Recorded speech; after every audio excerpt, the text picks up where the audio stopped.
Okay, next video then. So what we're going to do is have another look at the match object to detect a melody. So this is really useful if you're doing a performance where you're, say, playing guitar, you're analysing the pitches that are coming in. You can set up trigger pitches on your guitar.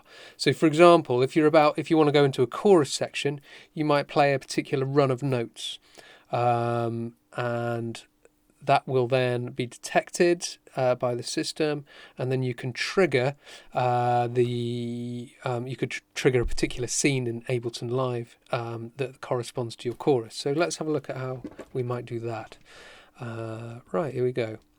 So let's make a new MIDI track. Shift Command T. Okay, so we're going to go melody. Call it melody scene. Command R, by the way, to rename your tracks. Make a new Max for Live device. So let's bung that in there. New Max MIDI effect. And open it up. And again, get rid of all this gubbins because we don't need it. And remember, what we want is note in. And we are only interested in note-ons, remember. Okay, so for this, if we're detecting a melody, we don't want note-offs confusing it, especially if our playing isn't particularly accurate. So we go strip note. Okay, and remember to connect the pitch and velocity here. Okay, and then we're going to choose a particular sequence. So we might choose, so we're going to have match, and we're going to have, let's play something on the keyboard and see what note values they are. So, oh, hang on, we need to make sure we've got MIDI coming into the track. Let's monitor the inputs. So we're going to have do, re, mi, 60, 62, 64. 60, 62, 64. Okay, and then that should make a bang if we connect that there. What it does actually, it actually outputs that sequence, but we're going to make it just do a bang. Okay, so there we are. Let's have a look at what match actually kicks out. Yeah, kicks out a list of those numbers. So let's do another one. So we're going to do the same thing but an octave down. So that'll be 48, 50 and 52. Okay, boom, and we can do the same thing here. Okay. So remember, this is like how Batman gets in the Batcave, or Alfred does. Anyway, so first one, second one, brilliant. Right, what we want this to do now is to trigger a particular scene in live. Okay, so what we're going to do is we're going to have some scenes in live with different beats on. Okay, so let's have a look at samples and I don't know, groove. What have we got? Okay, that'll do. So we're going to have that on one scene, and then we're going to copy that, but maybe have it playing, I don't know, let's just have it playing backwards, why not? Okay, so here's our scene 1, scene 2.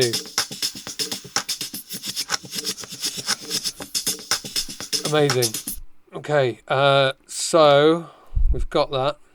So if we play this one, we want scene 1. If we play this one, we want scene 2. So how do we do that? Well, let's clear that search there.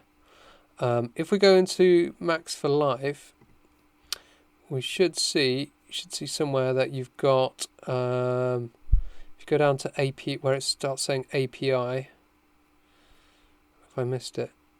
And you should see something called scene launch. Let's do a search for scene. Okay, max API scene. So let's just have a look at this, right? Let's just chuck it on a spare track for the minute. Let's see what's going on here.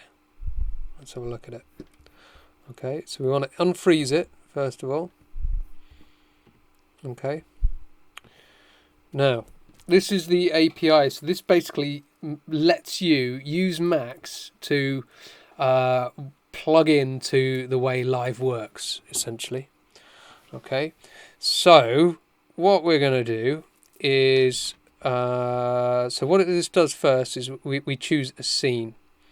Okay, and we can list them here, and we've got scene 1 or scene 2 all the way up to 8. Yeah, and that's the scene ID. Okay, we've got various functions we can apply to that scene. So what we want to do is fire a particular scene.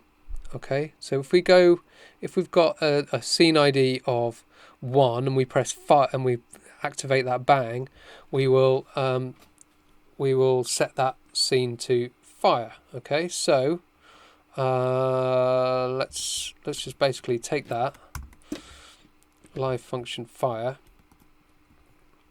close that, and hang on a minute, just remember what we're doing here. So the right inlet needs to be the scene ID. Okay, so we're going to take that,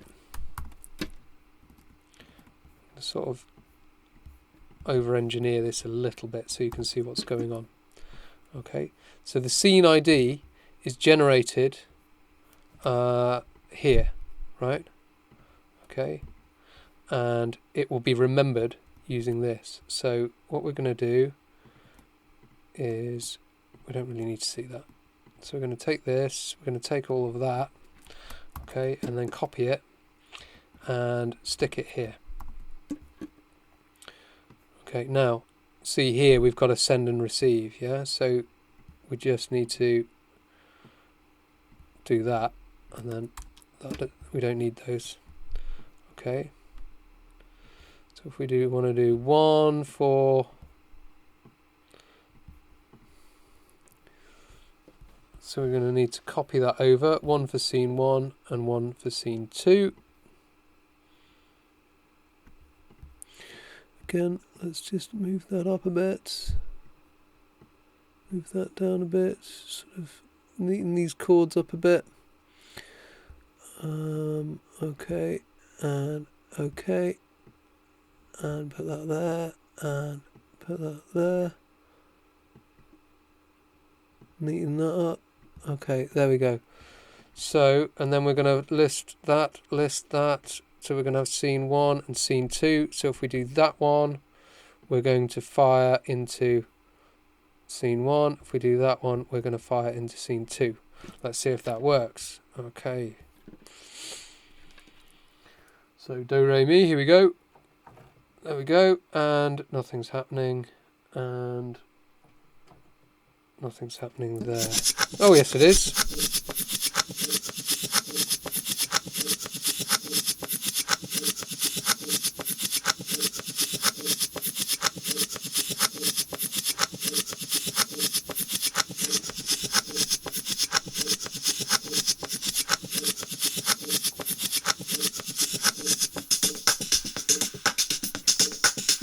Okay, there we go. I hadn't selected it there. That's why it didn't work. Okay, let's save this. Okay, so melody, scene launch, and save it in our project. And there we go. We don't need to save that. Okay. Right, let's get rid of that. Oops. What did I do there? I just deleted a scene. Brilliant. Okay, so I've deleted a scene. I need to put back one in. So we can insert a scene. There we go. And oh god, how do I change its number? Can I renumber the scene? Rename. Yes, I can. Okay. I can call that 1. I don't know if you can change the order of scenes, can you? Yes, you can. Okay. So let's just put that back, and then I can reverse it back again, and then I've got my melody scene launcher there, and then let's just re-enter those, check it.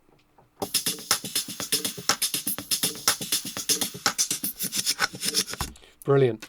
Okay, I hope you followed that. We can get rid of these things here. Actually, I'll do that in a minute. All right. Thanks for listening.